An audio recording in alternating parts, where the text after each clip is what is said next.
Hello বন্ধুরা, কন্যা সারার সঙ্গে প্রেমের জল্পনার মাঝে শুভমানকে বার্তা সচিনের। কি বললেন god of cricketer Sachin Tendulkar? বিস্তারিত আলোচনা করব। তার পূর্বে জানিয়ে রাখি, চ্যানেলে নতুন হয়ে থাকলে অবশ্যই সাবস্ক্রাইব করে আমাদের পাশে থাকবেন। বিশাখাপত্তনমে ইংল্যান্ডের বিরুদ্ধে শতরানের পরে শুভমান গিলকে বার্তা দিয়েছেন god of cricketer Sachin Tendulkar. Sara তেন্ডুলকারের সঙ্গে শুভমানের প্রেমের জল্পনা চলছে অনেকদিন ধরেই, যদিও দুজনের কেউ এই বিষয়ে এখনো পর্যন্ত মুখ খোলেননি। সচিনও এই বিষয়ে কোনোদিন কিছু বলেননি। তিনি একথা বলেছেন শুভমানের ইনিংস নিয়ে। 11 মাস পরে শতরান করেছেন শুভমান গিল। সেই ইনিংসের পরে এক্সট্রা হ্যান্ডেলে সচিন বলেন, শুভমানের এই ইনিংস থেকে বোঝা যায় ও কত দক্ষ ক্রিকেটার। এই শতরানের জন্য অনেক অনেক শুভেচ্ছা জানায়।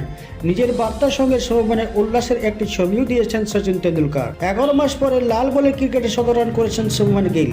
বেশ কিছুদিন ম্যাচ ধরে রান পাচ্ছিলেন না তিনি। 12টা ইনিংসের পর টেস্টের অর্ধশত রান এলো তার ব্যাট থেকে। গত বছর মার্চে অস্ট্রেলিয়ার বিরুদ্ধে আহমেদাবাদ শতরান করেছিলেন শুভমান। প্রায় 1 বছর পর আবার লাল বলে 50 রানের গন্ডি পার করছিলেন রবিবার। শতরানও করে ফেললেন শুভমান। 147 বলে 104 রান করে আউট হন তিনি।